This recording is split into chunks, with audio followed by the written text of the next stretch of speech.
Welcome back dear student. जैसा कि आपको पता है ई लेक्चर IFMS के अंदर जो अपना टॉपिक चल रहा था वो क्या था, वेंचर कैपिटल। हमने लास्ट लेक्चर के अंदर वेंचर कैपिटल को शुरू किया था और वेंचर कैपिटल के बारे में हमने क्या पढ़ा था कि जो वेंचर कैपिटल होती है उसकी इंडिया के अंदर बहुत ही इम्पोर्टेंस है, क्योंकि जो भी हम स्टार्टअप करते हैं तो स्टार्टअप के लिए जो भी हमें कैपिटल रिक्वायर होती है इनिशियल स्टेज में वो वेंचर कैपिटल से ही अरेंज होती है। जैसा कि आपने पढ़ा होगा कि हर ऑर्गेनाइजेशन का एक लाइफ साइकिल होता है, तो उस लाइफ साइकिल में यदि हम देखें तो पहली स्टेज रहती है अपनी इंट्रोडक्शन, दूसरी होती है आपकी ग्रोथ, फिर होती है मैच्योरिटी और फिर होती है डेक्लाइनिंग।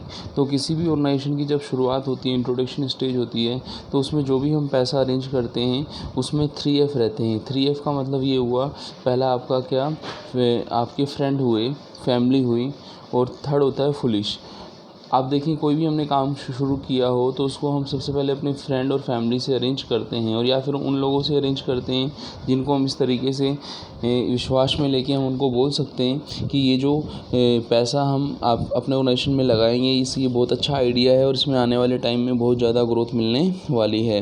तो ये जो मैंने आपको वेंचर कैपिटल के सोर्स के बारे में लास्ट लेक्चर में बताया था कि वेंचर कैपिटल होती क्या है और वेंचर कैपिटल के क्या क्या सोर्स हैं।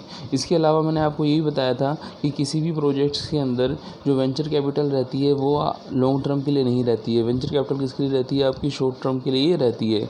ये बिज़नेस की ग्रोथ होने के जस्ट बाद ही जो वेंचर कैपिटलिस्ट होते हैं वो किसी दूसरे पर्सन को उसको ट्रांसफ़र कर देते हैं और देन किसी नए बिज़नेस के अंदर लग जाते हैं।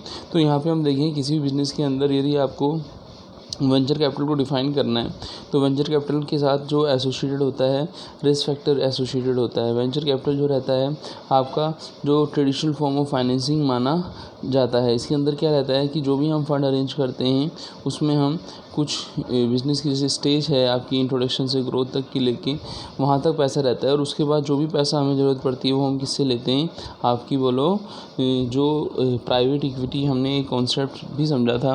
प्राइवेट इक्विटी होता क्या है, प्राइवेट इक्विटी वो रहता है जो किसी ऑर्गेनाइजेशन के अंदर पैसा तो लगा रहा है लेकिन उसका ऑब्जेक्ट क्या है, उसका ऑब्जेक्ट ये है कि उस पैसे को हमें जो है ज़्यादा रिस्क नहीं लेनी है, हमें रिटर्न नॉर्मल मिल जाए तो हम पैसे को लगा देंगे। जबकि वेंचर कैपिटलिस्ट क्या होता है, वो ज़्यादा रिस्क लेना चाहते हैं, इसलिए उनको हम वेंचर कैपिटल बोलते हैं।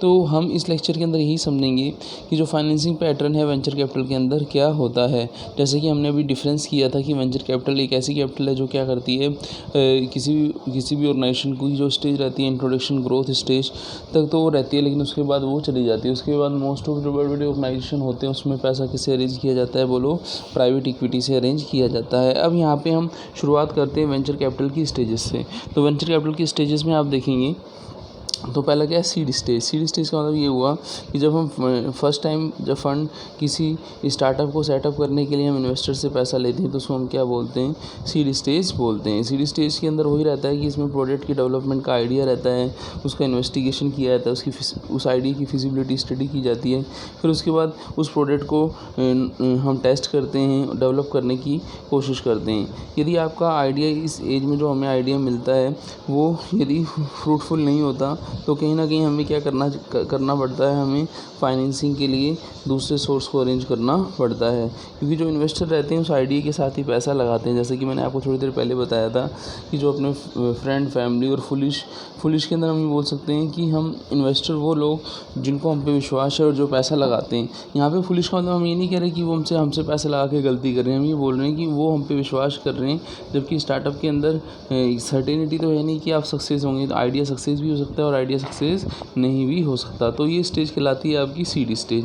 सीड स्टेज के बाद जो आगे की स्टेज आती है वो आती है स्टार्टअप स्टेज। स्टार्टअप स्टेज वो स्टेज रहती है जब आपने प्रोडक्ट का आइडिया तो क्या कर लिया, इन्वेस्टिगेट कर लिया आपने, उसको टेस्ट कर लिया और अब क्या कर रहे हैं, उसकी नेक्स्ट स्टेज में जा रहे हैं। इस स्टेज को हम बोलते हैं स्टार्टअप स्टेज बोलते हैं। स्टार्टअप स्टेज वो स्टेज रहती है जहाँ पे जो हमारी ऑर्गेनाइजेशन की टीम रहती है वो जो आइडिया था जिसको टेस्ट कर लिया है और वो पास हो गया है, और उसके ऊपर क्या करना शुरू कर देते हैं, वर्क शुरू कर देते हैं। और उसके बाद जो कंपनीज़ रहती हैं, कंपनीज़ के जो कॉर्पोरेट लेवल का स्टाफ, चाहे बोर्ड ऑफ डायरेक्टर हो, चाहे वो क्या करते हैं, वेंचर कैपिटल से क्या करते हैं, एक मीटिंग करते हैं और उसके बाद उस आइडिया के लिए जो भी हमें डेवलपमेंट के लिए जो भी हमें इनिशियल स्टेज के लिए प्रोडक्शंस के लिए जो भी हमें पॉलिसी बनानी है उसको बनाते हैं।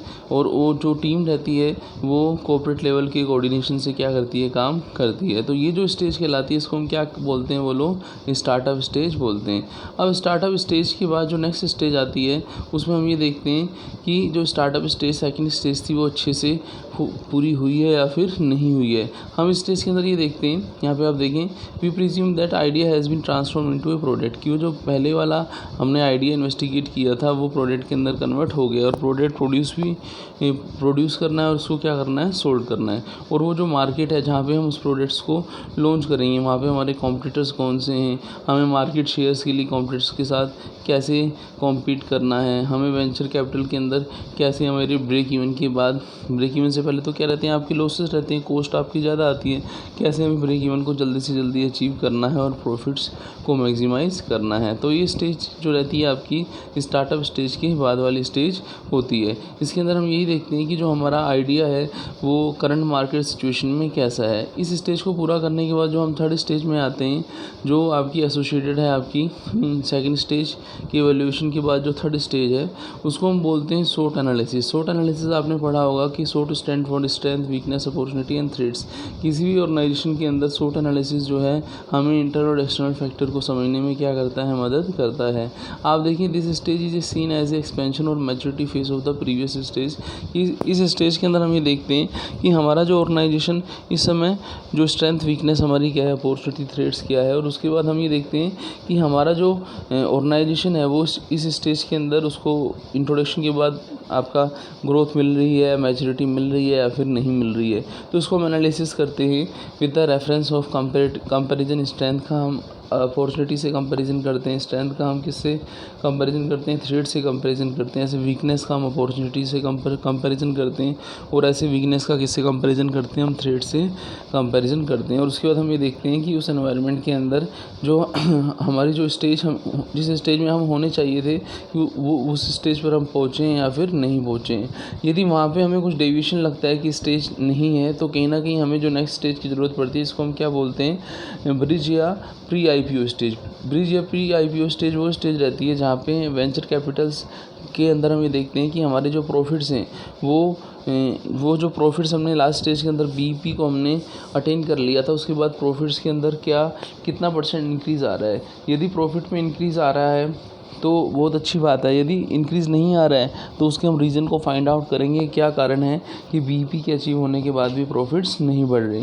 इसके अलावा इस स्टेज के अंदर हम ये भी देखते हैं कि हमारा जो ऑर्गेनाइजेशन है उसको जो मार्केट शेयर अचीव करना है, उस मार्केट शेयर को अचीव करने के लिए यदि हम प्रॉफिट्स वाली सिचुएशन में है तो अब हम सोच सकते हैं किसी दूसरी कंपनी के साथ क्या करने के लिए, मर्जर करने के लिए। इसके अलावा हम ये देख सकते हैं कि जो न्यू कॉम्पिटिटर्स हैं वो मार्केट में कौन कौन से हैं, हम कॉम्पिटिटर को कैसे कॉम्पीट करेंगे, तो वो हम किस स्टेज में देखते हैं, वो हम ब्रिज या प्री IPO स्टेज के अंदर देखते हैं। ये वही स्टेज रहती है जिसके अंदर हम ये देखते हैं कोई जो वेंचर रहता है वो सक्सेसफुल किसी मार्केट से एग्जिट करने की पोजीशन में होता है। जैसे कि मैंने आपको बताया था कि वेंचर कैपिटलिस्ट जो रहते हैं आपके इंट्रोडक्शन से ग्रोथ स्टेज तक रहते हैं और ग्रोथ स्टेज के बाद वो क्या कर देते हैं, एग्जिट कर देते हैं। और अब इसके बाद भी यदि हमें बिज़नेस के अंदर पैसों की ज़रूरत पड़ती है तो वो अरेंजमेंट हम वेंचर कैपिटल के बजाय हम किससे प्रेफर करते हैं, प्राइवेट इक्विटी से प्रेफर करते हैं। प्राइवेट इक्विटी से इसलिए प्रेफर करते हैं क्योंकि जो प्राइवेट इक्विटी होती है वो लॉन्ग टर्म के लिए हमें पैसा देती है, कम रेट ऑफ इंटरेस्ट चाहती है, ठीक है ना। तो इसलिए हम प्राइवेट इक्विटी को मर्चेंट प्लेस से क्या कर देते हैं, रिप्लेस कर देते हैं। तो ये जो स्टेज रहती है प्री IPO या ब्रिज स्टेज रहती है, इसके अंदर जो वेंचर कैपिटलिस्ट होते हैं वो मार्केट से क्या हो जाते हैं, एग्जिट हो जाते हैं और यहाँ पे जो प्रोसेस है वो पूरा हो जाता है। थैंक्स।